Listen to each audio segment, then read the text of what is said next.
Yo, welcome back to the Hangout podcast. Listen, we have had an amazing season this season. I've had some amazing guests from Kenny Leonard to Jamel Kimbrough, Warren Brown, Kevin Powell, Danny Duncan, so many greats. It's been an amazing season and I have really enjoyed bringing this content to you guys. But listen, today is our final episode of the year of the Hangout podcast. And I have a very special segment with you. This is a part of a three-hour conversation I had with Kevin Powell. And this is the last segment of it. And we thought this would be fitting to close out the podcast. We appreciate this year with you guys. We appreciate this season. We appreciate all the support. Let's jump into this conversation. How did you connect with Nord? How did that whole thing come about? Because you said it was a crazy story. Man, and it's crazy. Yeah, I never actually officially told the story. So this will be the first. You hear it right here on the Hangout. Exclusive. This is exclusive. Only a few people actually know this story. But I was at NAMM in 2018. This is my first NAMM.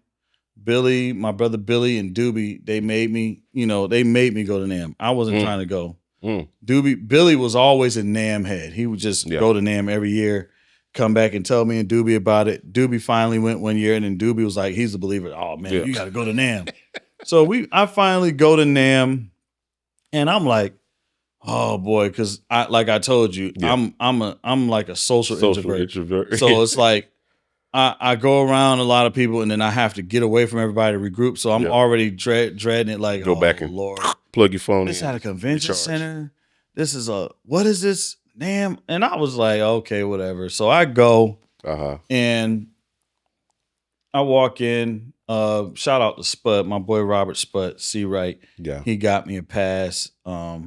With Diodario that year. Was it Diodario? Yeah, that might have been that year. Oh, string company. Yeah, bro. He just got me a pass to somebody. It was like, hey, you need a pass, you can buy actual passes. You can buy a pass, but back then you couldn't. I was musician broke. Yeah. But even back then you couldn't buy a pass. You had to be endorsed. You had to be endorsed. And so you have cats walking around and you be like, man, how'd you get here? And they throw their pass up. I'm here with right. It'd be some cable company, some obscure cable company. Assassinations Cable. Right. Huh? Who was that? Yeah, man. I don't know. My name is Steve today, though. My name.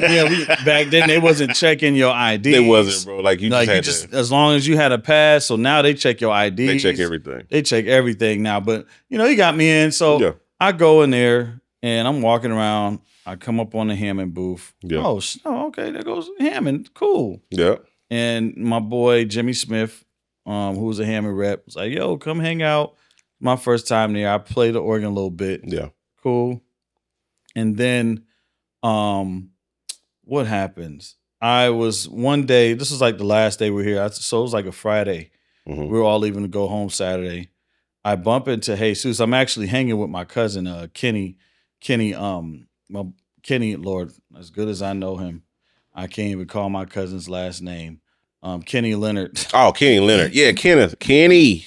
Shout out to Kenny Leonard. I got to shout out. We'll edit that part out. Yeah, we'll get But yeah, so I'm in NAMM. It's like the last day. We're leaving on a Saturday. So I know it had to be Friday. Yeah. And I happen to be hanging out with my cousin Kenny Leonard. Yeah. And we're chilling and I see Jesus. Jesus is like, hey, I'm playing at Nord. Right. Come over to Nord. And I was like, okay. Yeah. And I said to Kenny, I was like, I ain't going over there, man. Mm-hmm. I'm tired. I'm hungry. Yeah. Ain't no food inside. I'm hungry. I'm ready to get, my introvertness is kicking in. I'm ready to leave. Yeah. And I wasn't gonna go. And Kenny was like, oh man, let's go. Because he had a Nord deal too. So he was like, yo, man, I want you to go over there and check out their stuff. Yeah. So I was like, all right, cool. So I go over there, I watch Jesus play. Mm-hmm. Jesus, and this is why I said what's so special about me and Glenn, because it's history kind of repeating itself in a good way. Mm-hmm. So Jesus does his set, and then he sees me and he says, man, come here. Yeah. And he points me out to the crowd, Kevin Powell, my friend Kevin Powell. And people are applauding. I'm like, they know me? Yeah. And so he makes me sit down on the organ. Yeah. He says, man, sit down, play anything. So we started playing a little bit of Giant Steps, and I was like, okay, let me chill out because Jesus is crazy. Oh, so I'm not even about. I'm not even about that life. Want that smoke. I want that smoke, bro. Because that ain't my fight. I'm just doing this because I'm being obedient. The boy's name. I don't call him His name is Jesus. I call him Jesus. So I'm like, okay, all right. So I stop, and he starts playing Doobie stuff. Really? So Jesus starts playing. He starts going down Doobie's catalog, and he gets to Agnus Dei, and he's Hallelujah. What you do? Agnus Dei, play. And I'm like, okay. And he starts playing the melody. So I'm playing it and whatever. We start vibing, and all of a sudden Doobie shows up out of nowhere. He gets on the other keyboard. Kenny shows up. He gets on the other keyboard. So it's me, Kenny, Jesus, Doobie. We're just like vibing. So once we get up, he introduces me to the owner, the CEO of Nord, Mr. Hans. Wow. I didn't know he was standing behind me the whole time. So I shake his hand.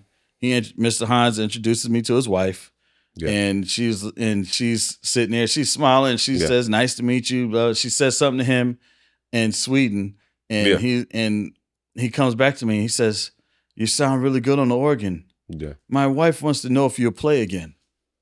And I was like, "Oh, okay. Well, I was getting ready to leave because I have to do something." Yeah, you trying to get out of there. I'm trying to get out of there, and the Holy Spirit arrested me. Uh-oh. This is like serious. The Holy Spirit was like, sit down and play. Okay. And I just literally, I heard it like that. Sit down and play. Wow. And I just sat down. I was like, well, do you have anything what do you want me to play? Like, you want me to play jazz? Yeah. Blah, blah, blah. And the Holy Spirit was just like, play hymns. Okay. Play the hymns of the church. So I started with the blood of all hymns. I don't know why I started with that. I think I was in A flat. I'm like, the blood that Jesus shed for me way back on Calvary. Did all that. And there's church musicians out there like, come on, Doc, take us to church. Yep. And I'm just sitting there like, I don't know why I'm doing this, but I'm being obedient. Yep. Then I switched and went to Amazing Grace. Yeah. And I'm playing all that. And I just started really getting it. I just like, let me play it like I'm really trying to minister to somebody. There you go. Let me take it serious and not just do it. Yeah. Let me just really play it. And I played it, and when I got done, people clapped. I got up and I was like, God bless you, whatever. She was crying. Wow. And I got ready to leave again. Yeah. And Mr. Hines he taps me. He shakes my hand. He says, my wife wants to know, why aren't we paying you to play our product? Wow. And I was like, huh? He said, why aren't we paying you to play our product? Wow. And I was like, he said, where are you going to be? Are you on tour? I was like, no. Wow. Well, who do you play with? I said, well, I play with a bunch of gospel artists. I produce. Yeah. I do a lot of stuff in-house in my studio, and I occasionally do spot dates. I started naming folk. Yeah. Clark Sisters, Kim Burrell, Doobie Powell, of course. Yeah. I'm here and there. I'm everywhere. Yeah. Whatever. At any moment I can get a call and I got a gig with the Clark Sisters, or I'm out with Kiki somewhere, or whatever. Kim, whatever. So I was like, I play at church. I do studio production. I just told him the truth. I was like, I don't tour. Yeah. He said, well, we should be paying you to play our product. And he asked me for my business card. I'll never forget it. And I didn't have my book bag because I was in hype. I was like, man, I left all my business cards at the Airbnb. Dang. And I said, I don't have my business card. Can I write my info down for you? And I wrote it down on a piece of paper. He looked at it and he laughed at me, and he left to catch his flight to Sweden.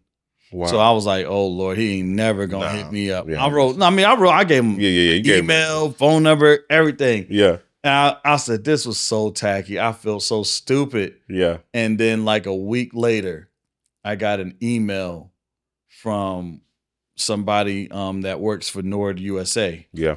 I think they were out in maybe Nashville or something. And they were like, hi, Kevin, this is so-and-so. We're contacting you on behalf of Mr. Hans. Wow. He asked us to reach out to you because we want to go ahead and get your papers signed for your full endorsement. Wow. And I was like, oh my God, this is really happening. This is really happening. And next thing I know, they hit me and was like, we want to fly you to Sweden. Wow. We want you to do some tapings here. We want you to, we want to tape you playing the C2D. We're going to pay you. We're going to send you home with whatever equipment you want. Wow. So they flew me. When you see that, they flew me. And all your crew. Glenn, Maine, we call him Maine, Will Davis, and Sam. They flew us all first class. Wow. Put us up in suites. We didn't have to come out of pockets for nothing. Felt like movie stars. No, bro. They looked out for me. So it's like when people start talking all that junk about stuff they don't know. Yeah. It's like, man, y'all don't know what obedience will do for you, man. And I don't mean to get emotional or get, spiritual. Yeah. But there's so many gospel musicians and there's so many musicians with church or Christian backgrounds. Yeah. At NAMM and on these different platforms. Yeah. And it pays to literally hear the voice of God telling you, or if you're in the world, your good instinct, however you want to say it. However you look at it, it pays to be obedient. Yeah. Because if I would have walked away from that, you wouldn't know. We wouldn't have saw. You wouldn't even saw this. Yeah. But I heard the Spirit say, sit down and play the hymns of the church. Yeah. And, Christianity, to my knowledge, is not even the main thing in Sweden. No. So it's like for her to be really moved like that, and was like, the power of having. Say the anointing destroys the yoke. Yeah, you know what I'm saying? The power of your better half or your favor. Yeah. You find a wife, find a good thing and obtain favor. The power of her. Yeah. The favor that she has. Yeah. Because I was obedient to influence her husband who made these keyboards. That's crazy. This is Hans. Yeah. Like he's the one that invented Nord. He's standing behind me and I don't even know it. You don't even know it. And I'll never forget him when he said that. My wife wants to know why aren't we paying you to play our product? So that speaks to a whole, like you said, with the stigma surrounding this, because a lot of people over the last few years. I mean, I understand the Corey fiasco, that happened. And we can talk about that. We can or not or whatever. Yeah, that's a whole nother thing. And something like that, I would really want him to just say it out of his own mouth. Right, but I understand. There's no debating it. I don't have any. I don't got no qualms. I don't have a dog in the fight. So there's nothing I got to say about it. But a lot of people like to say a lot of stuff about it. But there's been this whole stigma of almost like digital blackface, so to speak, that Nord is doing with the African-American gospel. They're platforming all of the popular gospel musicians, black musicians, really platforming them. And a lot of people in our community, which is the shocking part for me. Right. A lot of people in our community have had a problem with it. And they throw out these claims of y'all ain't getting paid, all of these different things like that. They just using them. What do you say to that? What is your There's nothing I've done for Nord where I didn't get paid. Yeah. And it was a good paycheck. There we go. And Nord is they're still a mom and pop company. They're just very popular. Yeah. They still operate like a mom and pop company. What I mean by that is they don't outsource anything. Wow. And that's what I was getting to. Yeah. When they flew me to Stockholm, Sweden. It was on their dime. It was on their dime. Yeah. First class, put us and in not suites. Just you, a whole band. Yeah. First class, put us. I literally was looking at my ticket confused because I was like, all right, where's 1B at? Is there like another 1B on this airplane? Wow. It was like, no, you can go to the first class suite. And I was like, oh, I'm really in first class? I ain't never. Wow. So your first country. It was that your first class flight? No, my first class flight out of country. Out of country. It's probably I think it was like a 9-hour flight or something. Yeah. And they flying us all first class, and I'm sitting up. I said, oh, my attitude kind of changed a little bit. I was like, man, Yeah, you feel like somebody. All right, now move on my way when we board because we got to board first. But yeah, group 1. Group 1. Proudly I don't want to hear it. Yeah. I'm group 1. I'm before 1. I'm first. That's funny. I don't know. That's the same thing, but still. Check my ticket. Check my ticket. I was like, I want all these people waiting right here when it's time for me to board. I want y'all to see. I've been watching y'all do this my whole life. Y'all just get on the plane. Y'all so arrogant. Now let me be arrogant. No, I'm joking. No, but you know, they do everything on their own dime. Yeah. And then, you know, we didn't have to come out our pocket for nothing. Yeah.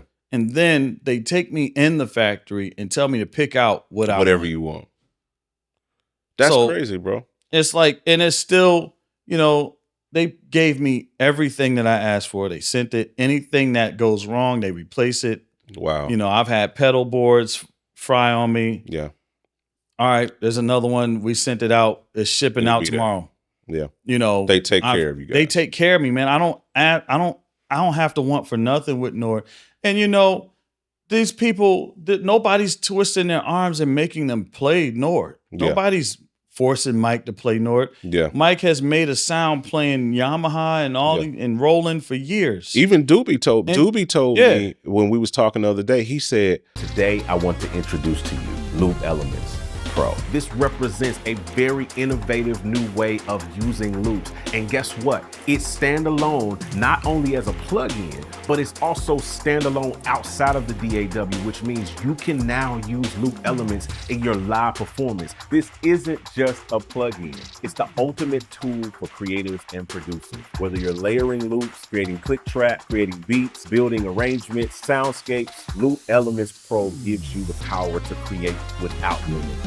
Loop Elements Pro is now available. Go get it now. I was playing Nord before they called me. Mm-hmm. He said, I loved Nord. It wasn't low, so it wasn't like, oh, they call you, all you switching up. Oh yeah, I'm on because they, you know, get like he said I've been playing. It's a clip I found. I'd have to dig for it, but I found a clip of you.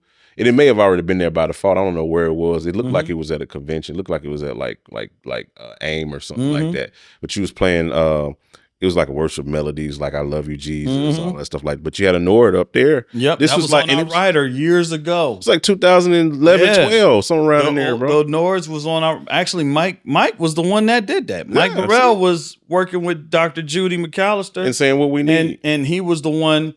In the writer saying we need this in the main hall. We need a Nord. We need a motif. We need a Fender Rose. He had everything. Yeah, because I remember seeing the Fender. Yeah. That was AIM. That was that.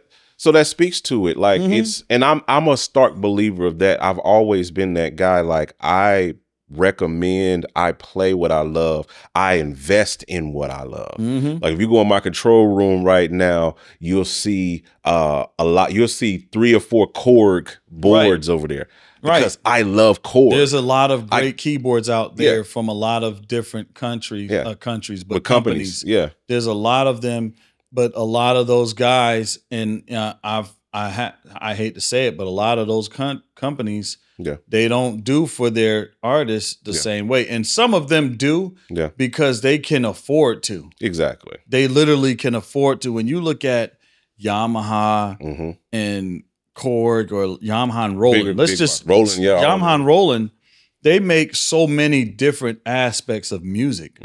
They make so many different things. So that's why people have to do the math. Yeah. When you're dealing with Yamaha makes drums, motorcycles. They make motorcycles. they make keyboards. Everything. They're like the General Electric. They make sound equipment. They make speakers. They can afford to send you 3 boards for free and say, "Hey, keep them," and then they still fry on you, and you're still screwed because the new motif ain't working right. Right.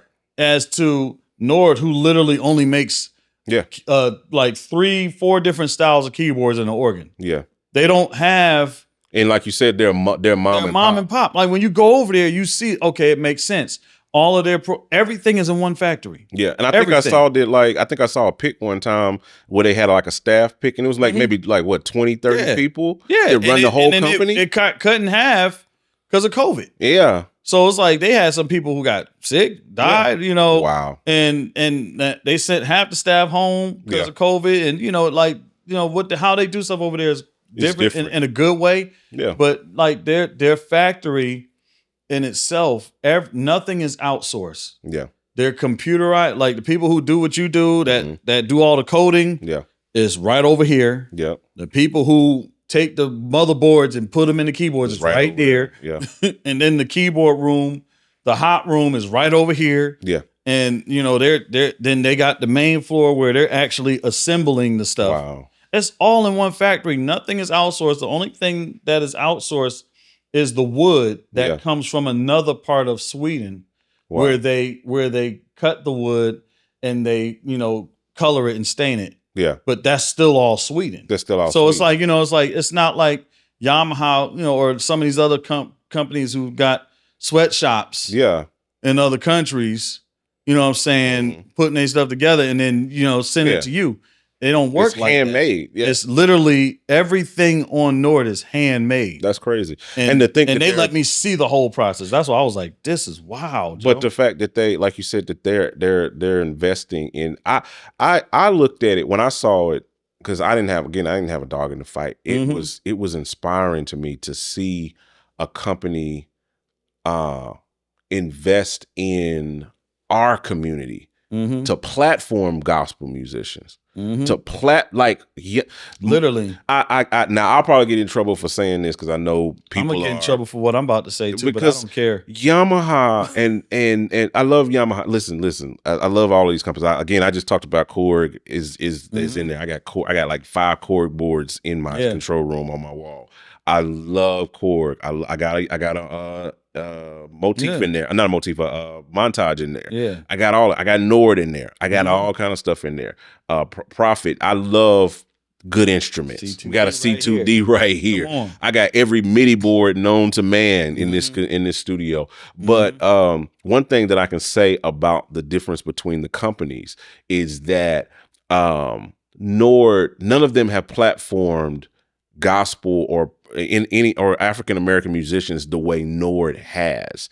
And I say that because when you think about the motif and how much of a staple it has been. And they know that the motif has been a staple since since before then, since the SY85, bro. I was playing the SY85 in the 90s. Like Yamaha was where it was for in church. It was church. It's on so many classic. My dad brought home one of the first motifs ever made. In 1995, he brought it home from Japan. Wow, that's what I'm saying. This never even came out over here. I still got it in the house.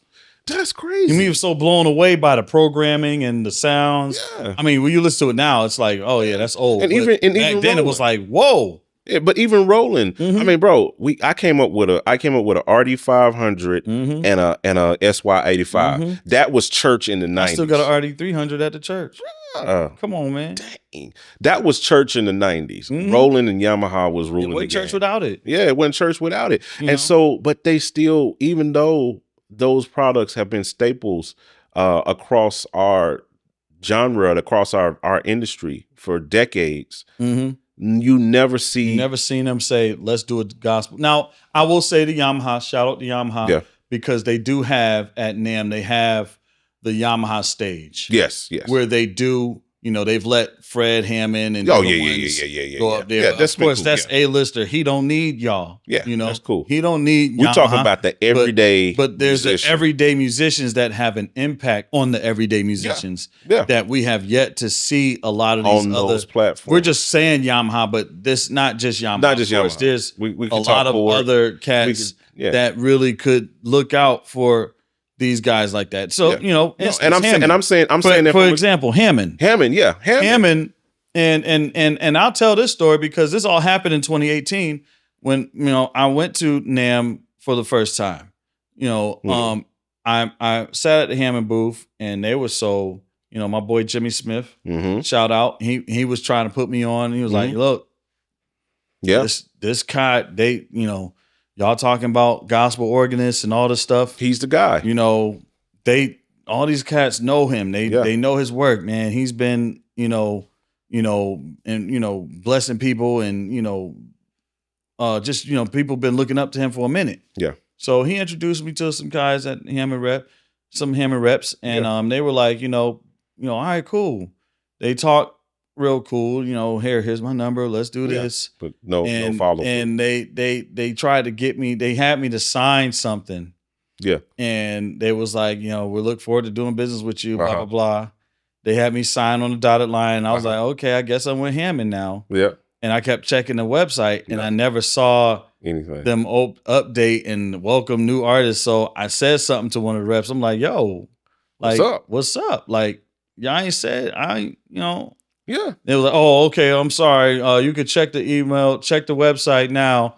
They put me on the website. And then I remember the next year when Nord asked me to play. Because I signed with Nord, and I remember I emailed them. I was like, I signed with Hammond. Yeah. Is that going to affect what we got going on? Because, I love Nord. Of course, I grew up playing Hammond. Yeah. I thought it'd be a good look. Yeah. And Nord was like, nah, we cool. Like, nah, we don't. But the follow through, like you said, like here you sign with Hammond, it's like, oh, check the website. Right. Nord says, man, here's a first class ticket to right. To so that's where I'm getting. So what happens is, Nord is cool. They was like, cool, just don't do any deals with Kurzweil. That's their you can't when you're with Nord, I guess you can't sign with Kurzweil, whatever. Yeah. That's directly, you just can't deal with them. I don't Kurzweil who? I don't know that. so I'm going on. I remember getting ready to go to NAMM in 2019. Yeah. At this time, I done hit up the Hammond reps like a couple of times. Yeah. What's going on? I haven't heard from y'all. Y'all was telling me y'all wanted me to do some promo stuff. Yeah. Like, what's good? Yeah. And they never responded. Yeah.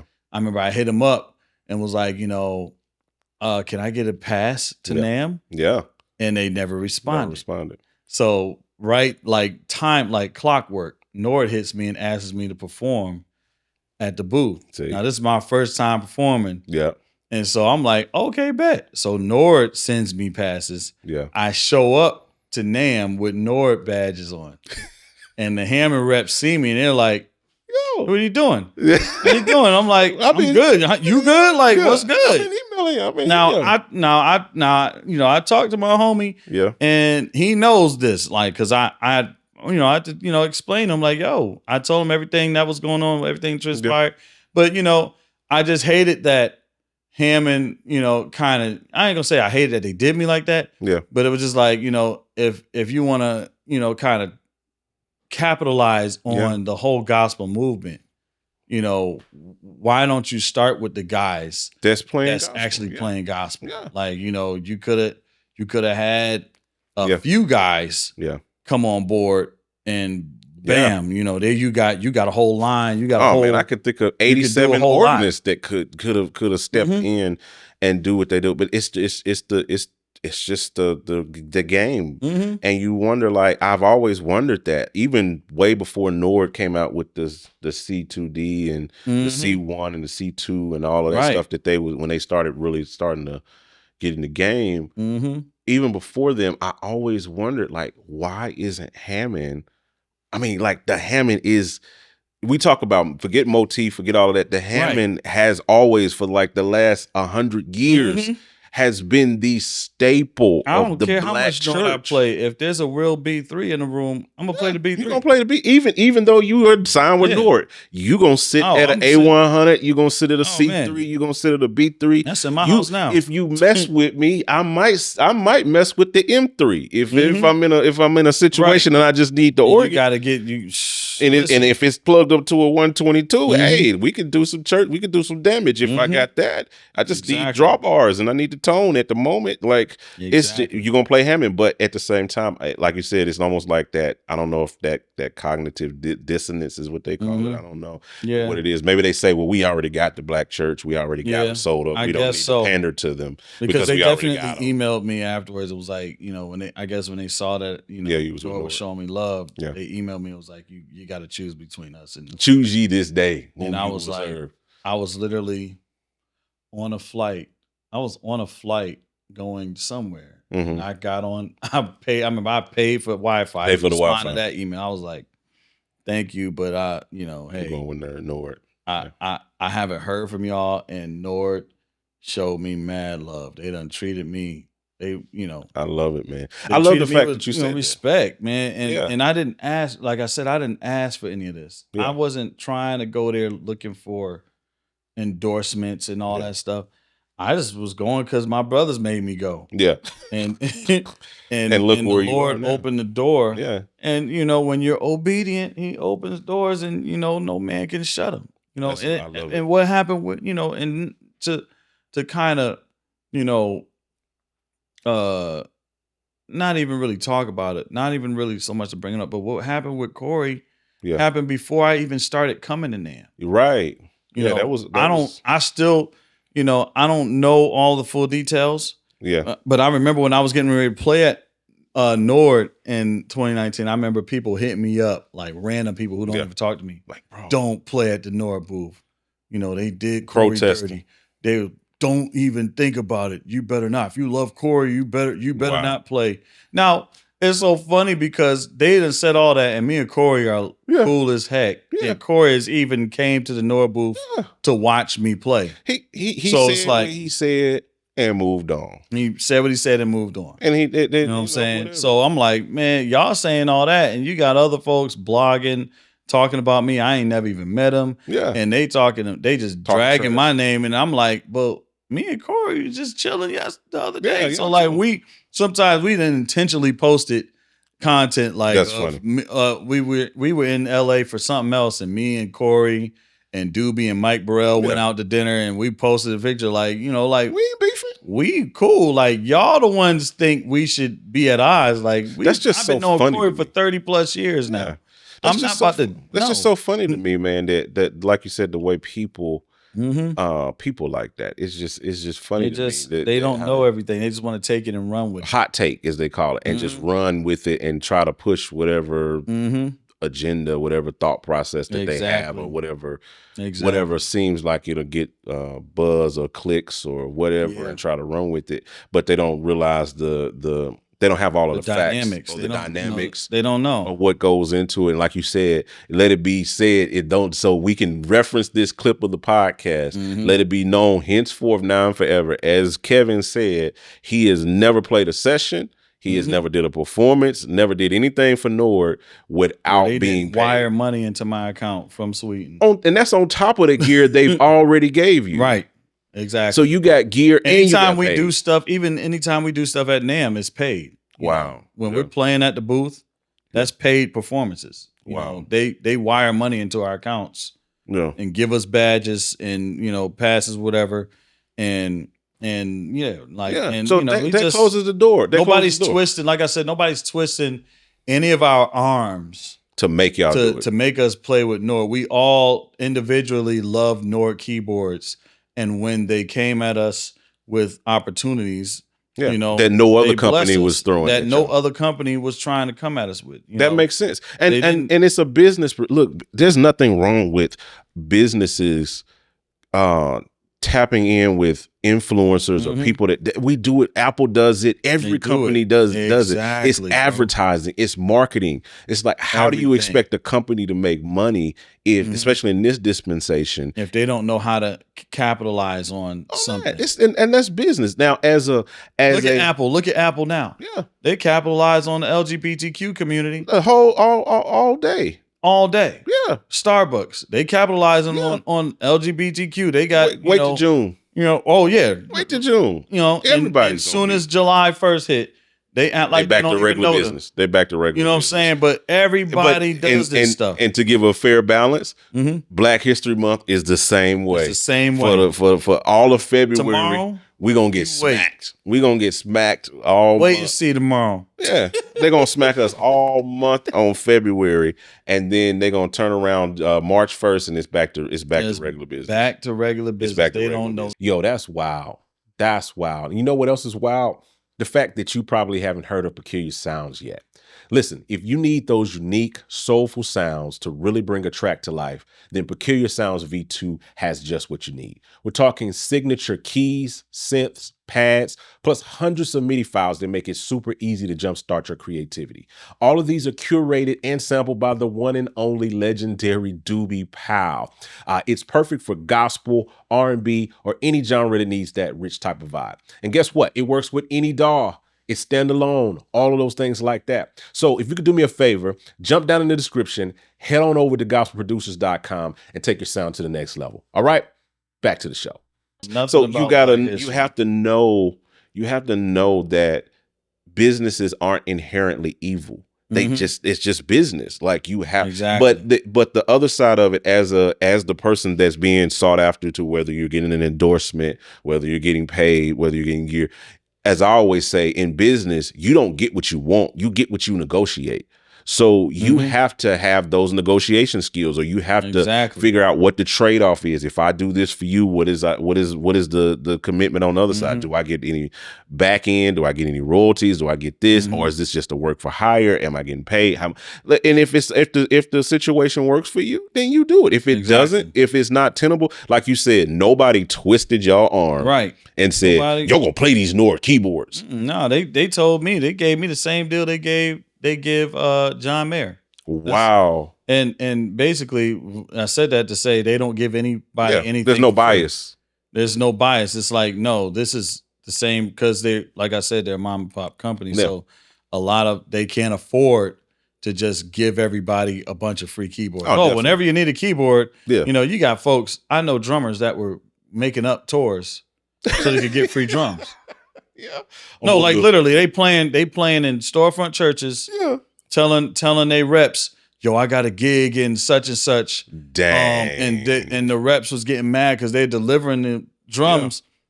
Yeah. It's a little storefront church, and they playing with some gospel artists. That's funny, and the church ain't even packed, but they had their rep deliver them drums. So that's crazy. It's like you got folk who were taking advantage of their endorsements in that manner. Where they're like getting stuff, knowing that they don't need it, getting stuff, knowing that they don't really got nothing going on. That's why I was straight up with them. I was like, I don't tour like that, bro. Yeah. So, y'all just want to send me something? Yeah. Bet. I'll do some content. I'll do blah, blah, blah. Yeah. But I don't, that's not my thing. Like, touring is not me. Yeah. You know what I'm saying? Yeah. So. Same here. I've done the same thing for years with my YouTube channel, with all of those things like that. I've gotten, just about every piece of gear in this studio, just about I've gotten on some sort of, deal with a company, that I've worked out with whether it's software, whether it's hardware, like, because I built my career as an influencer, companies will seek you out and they will say, hey, can you promo said product? Can you do this? Some gigs are paid, some are not. Most are not. Let's keep it up. But what I've done as an influencer, most of them are just, hey, we're going to send you this keyboard, or we're going to send you this, and can you talk about it? Can you promote it to your audience? Exactly. And so I have to make a decision. Do I want to take this piece of gear to do this review, or do this thing, or do this content for it? Or do I want to just send it back, or not even respond to the email? But I look at and I value each proposition at the value that it is. So if like Kawhi or whatever, Nord or whomever, if they say, hey, we're going to send you this for that, I have to say, okay, man, that's $1,000. If Native Instruments says, I'm sending you this, the S61 or the S888 or whatever, that's $1,000 keyboard. Right. It's almost like they paid me $1,000 right to do this review. It's the same value exchange. No different than them giving you a $4,000 keyboard. I mean, put it to like you said that, like you talk about, like, for example, the C2D. Yeah. Everything on that is a la carte. Wow. So you could get the C2D, but you still have to get the pedals, the half moon, the volume pedal. Yeah. You got to get all of that. The organ stand. Yeah, the organ stand. Yeah. So when you add it all up, it's about $7,000. Yeah. They sent me all that for free, and they paid you. And right. So I'm like, why am I arguing? I don't. What am I arguing about? And they sent me the Nord case. Wow. So it's like, what are we talking about? I'm not about to argue with y'all. Yeah, what are we talking about? Maybe some things should have went different for some other folk, and they probably would have got that type of treatment. But I don't know. I don't know why God favored me. Right, God favored me. I'm literally minding my business. So, like I said, they can't afford to give people stuff like other companies. Yeah. Then again, those companies that could afford to just give you stuff, they don't. They don't. My dad, another example of rolling. Yeah.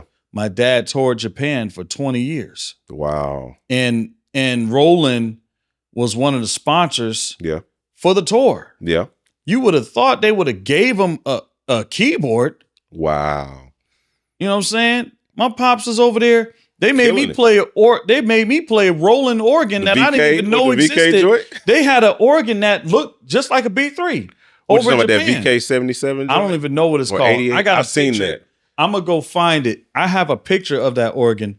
And the crazy thing is that organ didn't sound that bad. Wow. It didn't sound that bad. It's shaped like an actual B3. Wow. 2-tier, drawbars, fast, like everything. Yeah. Full pedals and an organ bench. And they made us play everything rolling. They even had a rolling bass cabinet that I haven't, it's a combo 410 that I don't even think I've ever even seen in the States. Wow. But they had it in Japan and it sounded amazing. Yeah. But they never sent it back home. Never sent us anything back home. Never. Wow. Like never. Wow. Like my dad, there was one keyboard when they came out with the VP 550. I remember that. Yeah. My dad tried to get one to come back home and they gave him a hard time about that. He never got it. Dang. Like, he never got it here, but they gave it to him to try it out for the tour, but they took it back when it was done. It was like, yo, he's been touring for 20 years. So, to your point, a lot of these companies that could do that stuff, they never did. They never did. And that was one thing that I remember seeing my dad. We was touring. He was doing like sold out shows. He was like, you would thought he was like an A-list gospel artist. You would thought he was like a Kurt Franklin. Oh, yeah. He's over there and we're in these big old halls and it's folk all up on the third and fourth balcony just to see my dad do a 90-minute concert. You would have thought he was like one of them cats. That's crazy. He was doing that type of stuff and they never gave us anything. They made Doobie play rolling drums. Wow. Everything was rolling. Wow. And they never sent us home with, hey, y'all did a whole 2.5 weeks over here. Thank you. With our stuff. We met the CEO of Roland at one point. Mr. Dan was his name. Yeah. He's not the CEO anymore, but he invited us to his church. Wow. You go in his church, everything is rolling. They never gave us no rolling stuff. So it's like, man, here we are. I'm just out of a simple act of obedience. Yeah. Comes this. So it's like, man, I tell people all the time, like, you just don't know. You don't know somebody's story. You don't know what somebody went through or how the Lord decided to bless somebody. You just don't know. And you just have to be okay. Shut up. If you didn't get the gig or you didn't get it or whatever, hey. You don't have any endorsements and you need money from your parishioners so you can talk junk. Yeah. Beg your parishioners. But I don't have to do that. Yeah. And it's nothing. It was at my doorstep when I got home. Yeah, go build something great, and you'll get those type things. You will get those. Type I'm at of a place now because of what I've built over the last decade of my life that I literally don't want for anything in terms of, in the music. I can call anybody. I got 3 or 4 people I can call at this point right now if I need anything. Mm-hmm. If like just this week, like I said, we needed to see 2D. Mm-hmm. I made a phone call. Right here, Exactly. If I need it, I can get it here, and it won't cost me anything. Exactly. So, or even if it costs me something, it'll cost me a little bit. Relationship means a lot. It does. Relationship, and this is what this young generation has to understand. Relationship will get you farther than even your resources and your money. That's a fact. You know what I'm saying? If you got good relationship with people, mm-hmm. you can save your money. Exactly. Exactly. Y'all think everything is supposed to be business. Yeah. No. Sometimes business. it's relationship. Sometimes it's about relationship. Sometimes it is exposure. Relationship will trump business. All the time. When they should charge you, $200 a day. Yeah. For something, and they could just give it to you for free because you built relationship, trust. It's the currency integrity. Of the industry. Yeah. You know what I'm saying? You're not always talking junk online and then, talking about ain't nobody want to ever help you. Yeah. No, man, shut up sometimes. Maybe y'all really need to listen to the Holy Spirit some more and let the Holy Spirit tell you to be quiet sometimes. Study to be quiet is what the Bible says. Listen. The Bible says study to be quiet, bro. Study to be quiet. Sometimes you talk and there's so many times where I got ready to say some things and the Spirit was just like, be quiet, and it shut my mouth. Even times where I was about to sell myself short on gigs and pay rates. Yeah. And I just said, let me be quiet. Let me be quiet. And I let them pay me triple of what I was going to charge them. It's good Sometimes stuff. you just gotta be quiet, man. Y'all shooting yourself in your foot sometimes. Y'all got to be quiet. Yeah, for real. So I'm gonna close it out with this. I asked the community a couple of questions while we got started here. I just asked them like, "Hey, I'm sitting with Kevin Powell. What's some questions you got?" I just got a hand. It's just a couple of questions that came in because actually it's several questions that came in, but most of them you've actually answered. In tandem. Cool. somebody asked, how did you establish your relationship with Nord? We answered that.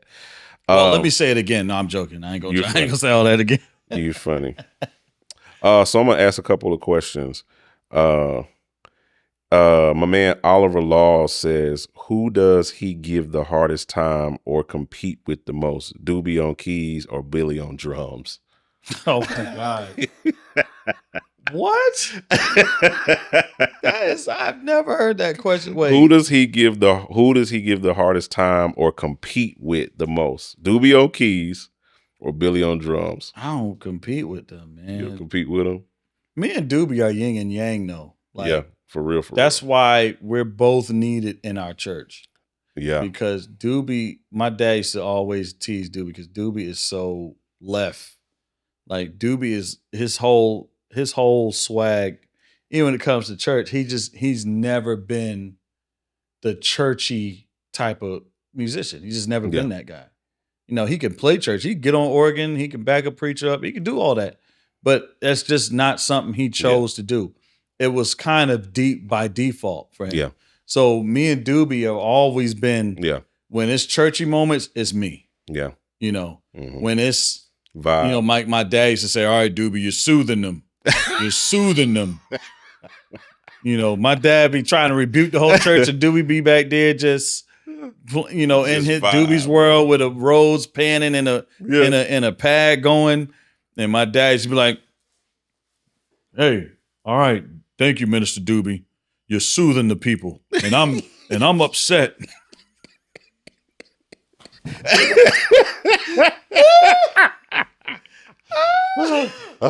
Yo, my mama be like rebuking the church or something, like it'd be one of those church home moments, like we gotta take care of home business. And she setting the house in order, and my dad used to be sitting in the seat. You're soothing the people. Doobie just was always like he's the George Duke. Yeah, he's and I gotta be the churchy bull. Yeah. When it's those moments. When it's time to go. We're always yin and yang. I mean, it just works that way, What about Billy on drums, though? Billy, ain't no compete. I don't compete with Billy, man. Billy is so unique on drums, man. And it's like crazy. The older I get, the more I realize how Billy has really carved his own sound. Mm-hmm. When it comes to how he strikes the hi-hats and the snares and stuff. He has his own vibe. So it's like, it's a distinct sound. Mm-hmm. So I don't really try to compete nah, man. I still can play drums a little bit, but I don't like you still smack. I don't compete, man. I air drum all the time now. Yeah. Now, did you this one question? Okay, did you start on keys, organ, or drums? Drums, definitely drums. Always the drum. I'm the only. I say this all the time. I say this on just about every podcast. Mm-hmm. I'm probably the only keys player in the world, in the gospel world, that actually started on keys. Yeah, probably. I think I'm the only almost guy. Certain. Because there may be one other guy that I know. Yeah, I did not start on drum, bro. Because you know why? Because we had this bench that went down on the side of our church, like a pew that went down the side leading up to the drums. Let me guess. Was it lined with drummers? Lined up with drummers. Every Sunday, sticks. Everybody was sitting there with their sticks, like air drumming, like you said, the whole time. Something's gonna happen. You never know, and you just never know. Be ready, and you be ready to get on the drums. But you know what they were not lining up to get on? Keys and them organ. Nobody was lining up. It's still like that. It's still like that everywhere you go. As kids, and so everywhere you go, there's a million drummers. Short line over here. Maybe 2 organists. Right. Maybe 3 keyboard players. Maybe 3 bass players and no guitar players. Yeah, no, I sat on the side where there was billion drummers. There was no line. There was no competition. So, you know, when we had a lady to play for our church, her name was Miss Barbara. And Miss Barbara lived like, she'd be like, oh, I was there, bro. Like you didn't have to wait. Meanwhile, Darion was sitting over there waiting 4 weeks to get an opportunity to get on the set. Lord, I done played 8 Sundays. You done been playing. I done been playing. You looking at him like you still ain't played yet? Yeah. Who up next? And then eventually I became the guy that put people on the drums. All right. Come on, man. Yeah, you know. Get to the front of the line. So you have to do that, man. You up next. A few other questions, because we answered. I love the drums though. Just to be clear, I love the drums. I still air drum all the time. It's one of my crazies. Yeah. Alex Ward used to say everybody has a crazy. Okay. And my crazy is I air drum like crazy all the time. Really? I literally I wake up. Like the first after I say my morning prayer or something, the first thing I'm doing, going for it. I'm just like, I don't know. I've been doing it, and I thought I would grow out of it, but I haven't grown out of it yet. So I don't know. But I love the drums, man. That was my first instrument. Even when, like I said earlier, when I saw Corey. Yeah, I was still already playing drums. Wow. So when I got home that night and I got on Doobie's Juno, he had like a Juno. Yeah, and I tried to play it, and I was like, oh. Boy, I guess this is not as easy as I thought. So let me get back on the drums. But my dad, it just after a while it came to me. But yeah, I love the drums, bro. You know what else I love? The bass. Really, I really wish I could play the bass for real. Yeah. Like I know frets. Yeah, bass is one of my ultimate favorite instruments. Wow. Like for real. Yeah, I love the bass. But never like I love playing key bass on my stuff. Yeah. Like and making it sound like a real bass player and stuff. Yeah. I love that, but I suck at real bass. I'm just letting y'all know now. Cool. I got a good one for you. These are 2 more, and then we'll close it out. These are 2 really good questions because they kind of go hand in hand. So we'll start with the A question. Okay. They said, what do you do to maintain a steady cash flow through music? I'm excited to reveal something game-changing for us and for you as producers and musicians. I want to introduce to you Peculiar Sounds version 2. We've introduced standalone mode, allowing you to use it independently from any DAW. You can now blend up to 2 sounds to create rich and complex textures. We added in 2 brand new effects, the Lo-Fizer and the Mod Filter. The Lo-Fizer gives you instant lo-fi vibes with just a button, while the Mod Filter adds dynamic movement and flow to any sound you apply to. And we also added the innovative new MIDI browser that provides you with hundreds of chord progressions, melodies, and drum loop MIDI files that you can drag straight into your DAW. And as a bonus, V2 now includes Sounds Off the Block expansion for totally free, bringing the total to over 400 patches. So as you can see, Peculiar Sounds V2 is not just an update, it's a revolutionary new plugin. So make sure you check the website right now and you can get your hands on this game-changing plugin. There ain't no steady cash flow in music. How do you stay? Ain't no question. That's a good way. They try to get into your bag. How do you do this full time? How do you stay? It's by faith. He says it's a faith move, man. Like real talk. I wasn't trying to do this full time. Really? I wasn't. I worked 9 to 5s. Yeah. I worked a few 9-to-5s. I worked one of my first jobs was at Bank of America. Really? I was processing the tax information. Really? Yep. I used to process tax information for Bank of America. And I was like, okay, that's good. I'm a good pay, making, I don't know, it's like $14 an hour, $15 an hour, or something like that. I don't know, something like that. And then, it ended up being seasonal. Yeah. And then I ended up going with a temp agency, and then I got a job at what was my second job? FedEx. I was working for FedEx. You look like a FedEx driver. You look like somebody working at FedEx. I was working for FedEx, B. But I wasn't driving. I was loading the trucks. I wasn't even loading the trucks. I was loading the belt. Oh, yeah. So you use factory distribution. Yeah, I'm inside the factory, like getting all the, because by my house there's a big FedEx factory. Got it. Right by the airport. So they get all the stuff coming from everywhere. Yeah. And it goes there, and then it goes out to other parts of Connecticut. Got it. So I'm there offloading those freight carts and stuff, putting it on the belt strategically. Oh, this got to go here. So this there, this go over here. Yeah. This go there. Yeah. And I was doing that for I forgot how many years I did that. And then I ended up working for the gas company, Connecticut Natural Gas. I worked for CNG. And that was probably the easiest, highest paying job I ever had. Really?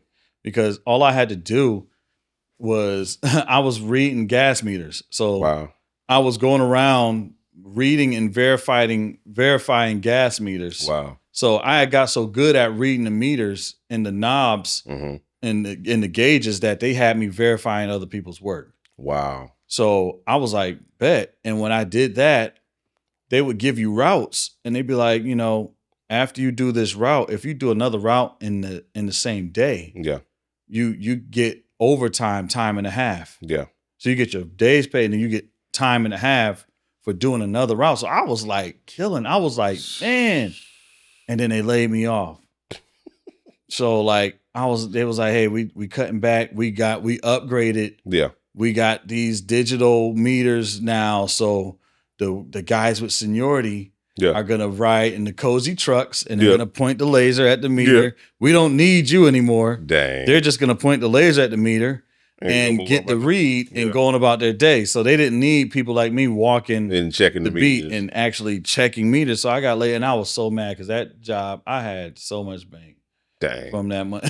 but I was like, man, I could do this all. I don't mind. I'll do this and still do music and and make the money. But how long have you been doing it full time though? I started doing it full time like 10 years ago. So you had been doing it a decade. So I'm sorry. It's been longer than that. Really? It's been longer than that. Because when I got laid off, from that job, from the gas job, company job, I kept trying to get work.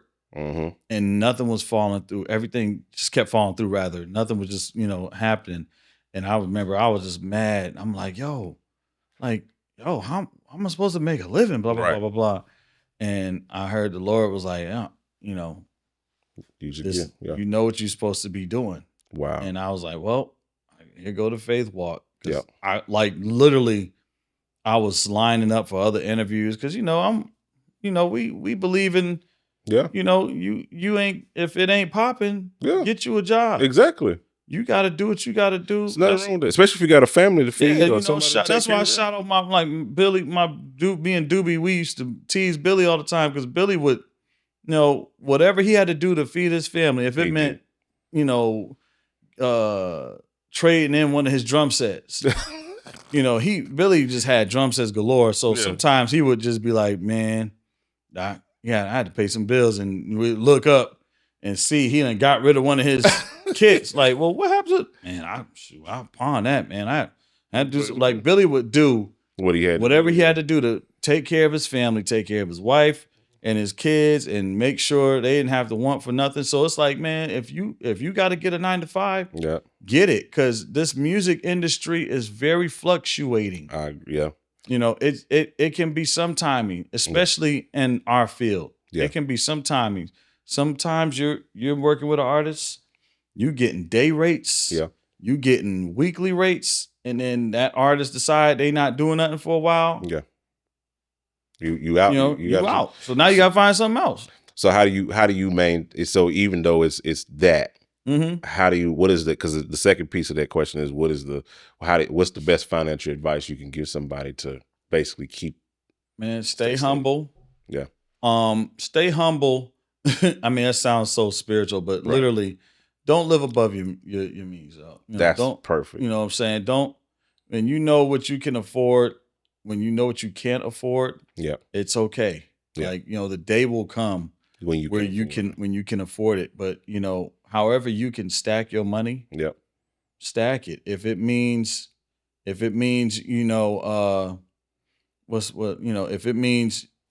get rid of the car payment that you got, get something a little cheaper. You know what I'm saying? Stop buying Jordans. Stop buying Jordans every other week when you catching Ubers. Woo. You know what I'm saying? The word. I'm a proponent of that. I'm a big proponent of that, bro. We there was a point we cut everything, bro. We cut cable and went to Netflix, and I'm talking about Netflix when it was DVDs. I'm not even talking about Netflix when it was streaming. When streaming finally came for like $5 a month, we was ecstatic. Wow. But we cut cable, went to just Netflix, bro. I would get like them 4 DVDs from out at a time, and the kids would watch the same thing all week long. That's Baby crazy. Einstein about to come back on, y'all. Blue's Clues coming on next. Don't miss it. We made it seem like they had cable, and then we just watched movies, and for ourselves when we was there. We cut cable, we cut everything. Went from AT&T to like Cricket. You know what I'm saying? Wow. Like we cut everything. Bro, I got it down to, and I got 6 kids. I got it down at one point, I got it to where I could take care of 6 kids and provide for the whole family for less than $2,000 a month. Hey, that's beautiful. And even now, at where we are now, even though while I was building business, while I was doing all of this stuff, even now where we're at a place of bountiful and overflow and all of that, as we would say in the church, we still live below our means. Right. And we live as far below them as we can. You know what I mean? I still don't have cable. I got like 2 or 3 streaming services that I'm paying for every month. It's cheap. But I still don't have cable. Like I still have Cricket.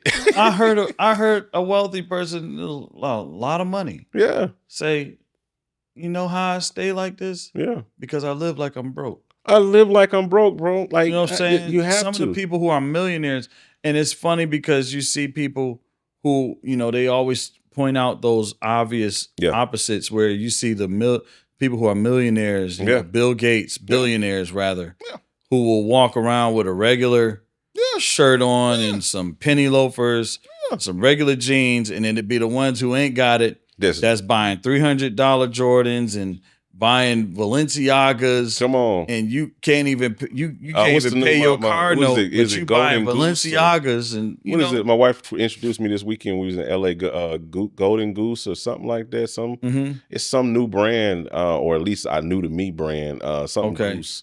But it's like there's some old they look like an old pair of Chucks that's been like that you done had on for like 30 years. Like, oh wow.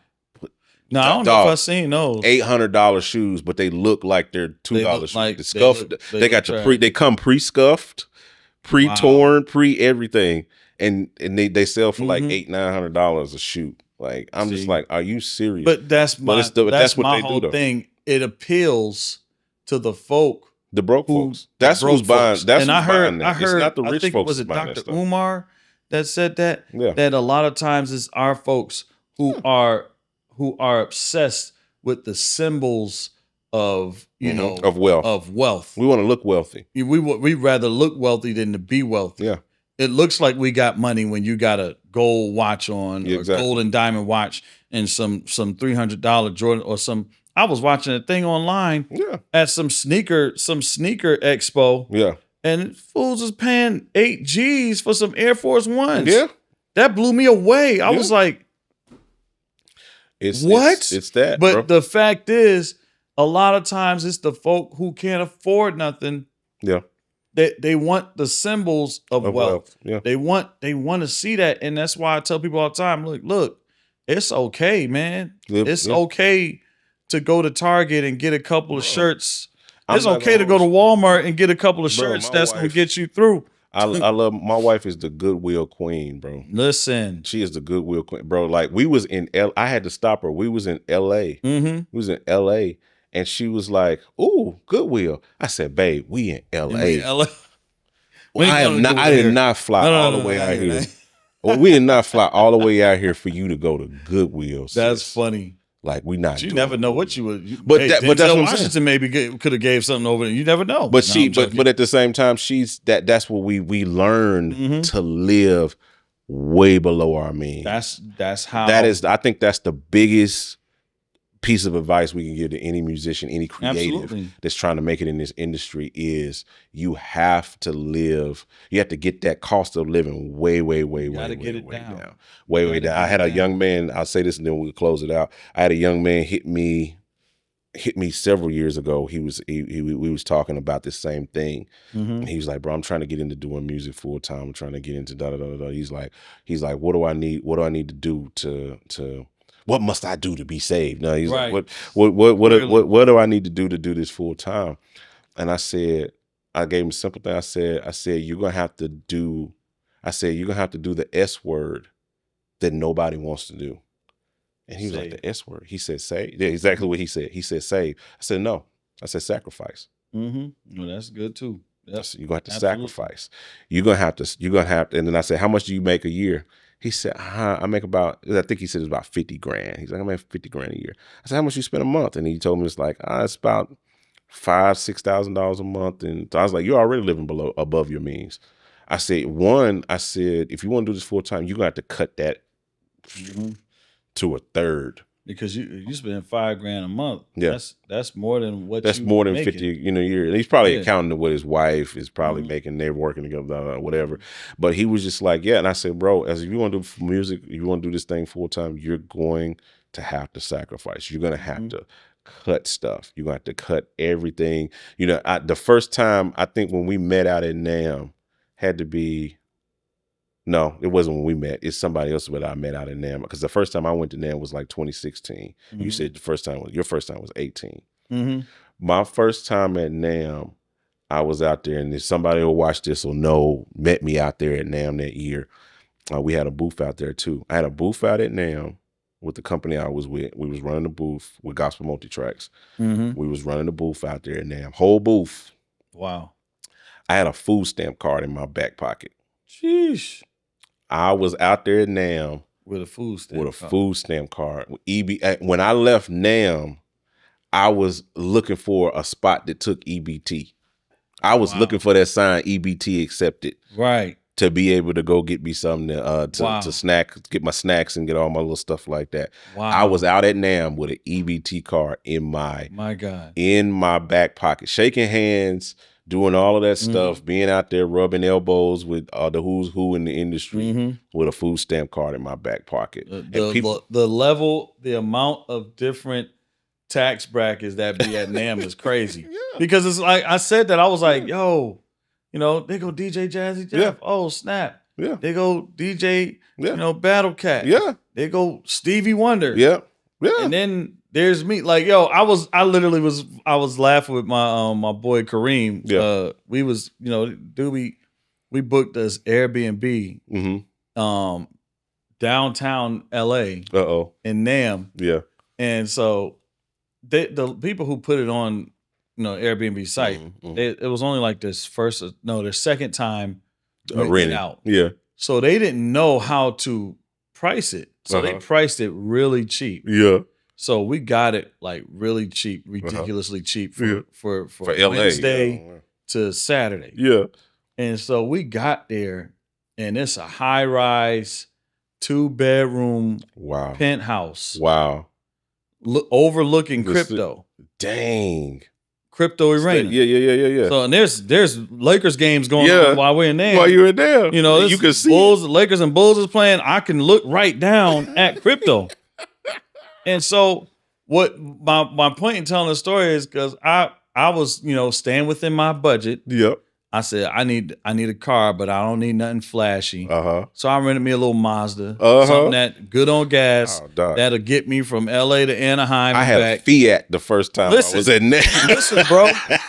But my point in telling is because I looked around, I was like, I'm talking about the tax brackets, where the space where I'm supposed to park in the garage for the Airbnb, there's nothing but Bentleys, McLarens. I think even some Clippers and Lakers players were actually living here. Dang. Because you see nothing but Bentleys, McLarens, Audis, a whole row of Teslas. No. All this stuff. And here go my Mazda. And I was just like, bro, this is crazy. I looked at Kareem, I said, this is crazy. It's a whole nother tax bracket, bro. Yeah. So when you go to NAMM and you see some folk, you be like, it's a whole nother tax bracket. Somebody's worries is different. Their financial worries is different. They wondering, man, I only got $2 million today. And we up here like, dang, I got about $200 to last me. I'm trying to get on this plane. I'm trying to figure out how I'm gonna get back home. Ain't gonna hold you. I'm trying to figure out how I'm gonna get back home, and that's real. And there's levels to it. And it takes time to ramp that up. It takes time to build that.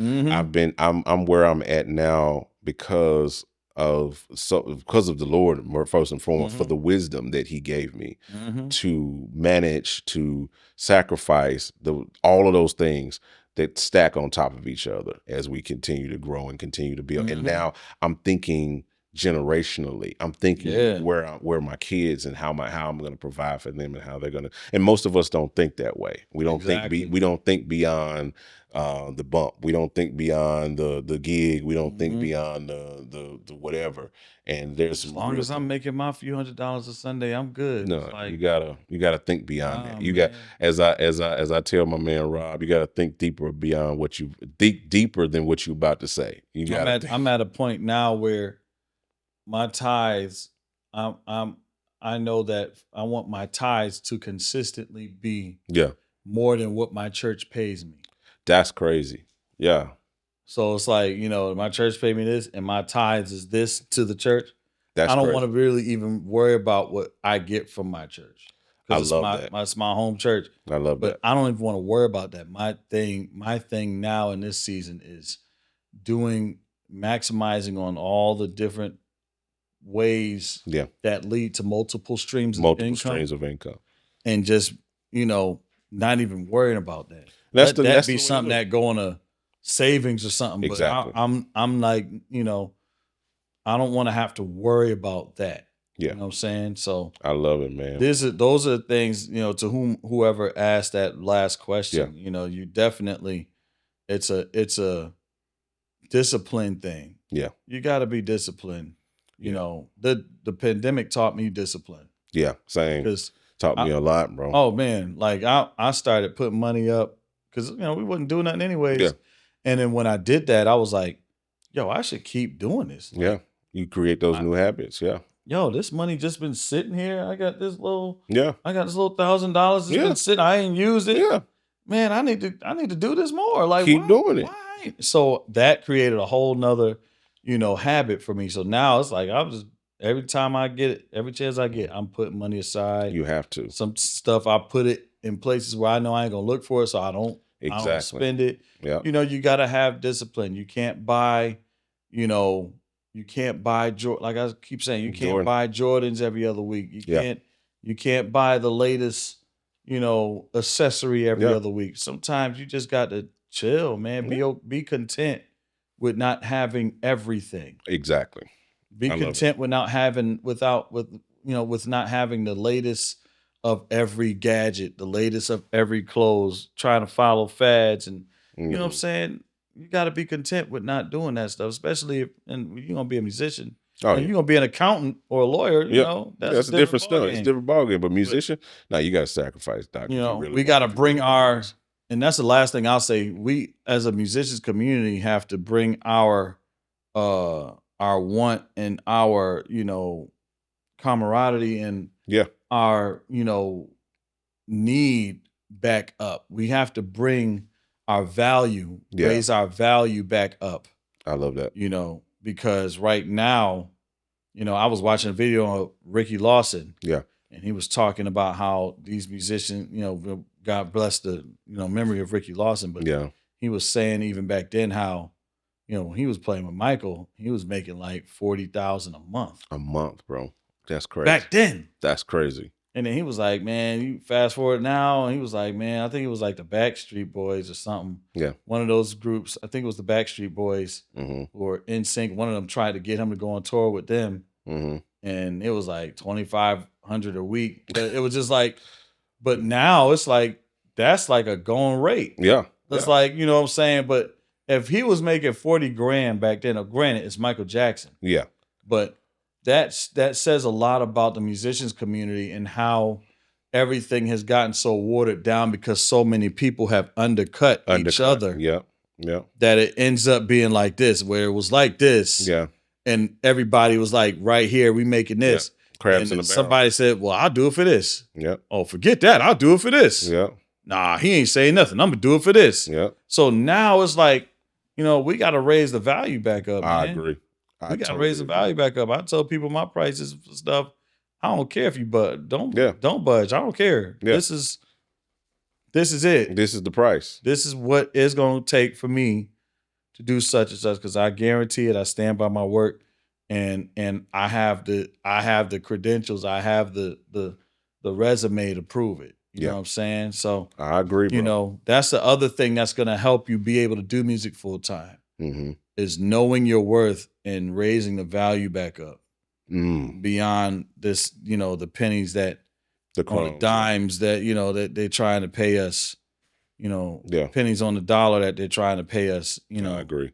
Now, so I think that's solid, bro. I think that's solid information. Stop the crab in the barrel stuff. Bring up the value. You know, raise the bar back up. Yeah, raise the bar back up, and then just us becoming more cohesive as a community. You know, who cares about this endorsement, that endorsement? Who cares about who's playing this or who's playing cares? That? Like what can we do as a community to come together and, like you said, raise it up? How can we raise value? How can we the things we should be shedding on is not the chords. It's not this, how do we build generational wealth? How do we create value for the next thing? How do we keep the sacred music sacred? How do we keep the sacred sound of the church alive? I love it. You know, this is the stuff that we got to talk about. That's what we need to be shedding. You know, that's a whole nother podcast, because I need a lot of these musicians to learn their Bibles, especially if you're going to play in church. You know, learn the word so that you don't just agree with anything with your music. I love it. Because your music has power. Yeah, I love it, man. And when you don't play with understanding, and when you don't play with purpose, your music ends up being powerless when it should be powerful. Wow. So I love it. That's a whole nother. No, we could talk about a whole that nother for another podcast that I'll probably come back to the Hangout. Oh no, bro. And rebuke all of y'all. I'm joking. Man, I love it, man. Listen. I love these conversations. Yes, sir. And I know we went long. We always go. That's just what it is. This is what the Hangout is. The Hangout is us hanging out, having. That's when you ask me, like, what are we talking about? What we doing? I said, bro, we just gonna talk. We're gonna do what we've been doing all week anyway. We just gonna sit around. We're gonna share and talk about information. We just gonna talk. We're just gonna hang out. That's what it is. It's informal, and we learn and we pull value from sitting and having these conversations. I learned 15 new things about you in this conversation that I didn't even know before. I got a whole different perspective on Kevin Powell. Wow. You know what I mean? And sometimes the quick, we love because of the TikTok generation and the YouTube generation and the fast, snap. We got to get it. We got to get it to me quick and figure it out. We love the snippets and the small clips and the 1 minute and the 30-second things, but you don't really get a summarization of who somebody is on a 30-second clip. There's no context there to really there. But if you could sit with somebody for 2 or 3 hours and pick their brain and really sit around them and pick up on their spirit, pick up on where they are and what they think, that's where the value is. And most people don't have the patience to sit and do that.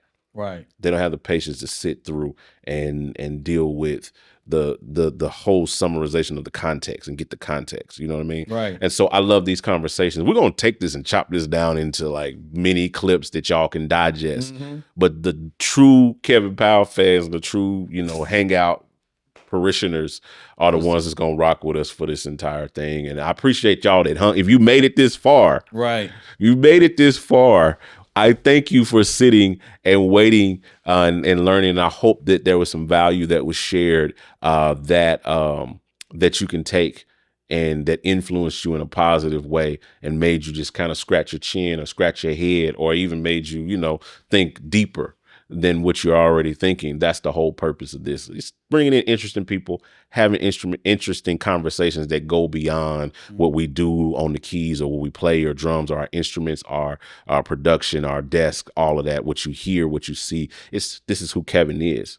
And we get to look and sit and pick his brain and see his experience. My brother, so thank you, man, for being part. Thank you for allowing me to be here, man. This is actually, I think this is my first podcast. Really? I can't think of any other podcast I've ever done. Here's the thing. You're the first podcast in this particular podcast studio. You're the first person to actually be in this studio, in this setup. So you christened this first. You're the first episode in this setup. We've done the Hangout. Bless you. But thank you for thank you for christening. Hey, I'm honored, man. Thank you, and keep doing what you're doing. Yes, sir. Not just for the musicians and gospel. Yeah. But there's so many people out in the world that are watching you, that are being inspired by what you're putting out there, and you're taking chances on people. Yeah. And it's paying off, man. And this is the crazy thing. There's even more. Wow. You know what I'm saying? Yeah. God's got even greater. So like just for what you're doing and the sacrifices you're making, it's not in vain. You know what I'm saying? So I want you to keep doing what you're doing, because you're blessing us, and you mean more than what you probably realize. Wow. To the industry, to the gospel industry, to the musicians, to the artists. This is what you're doing, is inspiring people to get back to what it is that they need to do. Yeah. Even myself, I've been grieving a lot. So yeah, man. It was rough for me to create. So I'm just getting back into that flow, pushing myself back in there. But this is very inspiring. Like, I want to hurry up and get back home, so you can get into it, and so I can get into it. Love so it, like, I respect this. I appreciate this. Yes, I love you, brother. Love you too, man. It's great. And this is on. Yes, sir. Well, thank you guys for watching. We appreciate you hanging out with us here at the Hangout. This is what we do. We're going to be back again later with somebody else to hang out and have some good conversation with. And we appreciate you guys. You know what to do. If you made it this far, you need to go ahead. If you haven't hit the like button yet, you need to go ahead and hit it. If you haven't subscribed yet, you need to go ahead and subscribe, because if you sat here this long with us, you should be subscribed, because that means you should have been unsubscribed. So hit the like button, hit the share button, subscribe. Check out these other episodes that we got queued up for you. And we'll talk to you guys on the next one. We out. Peace.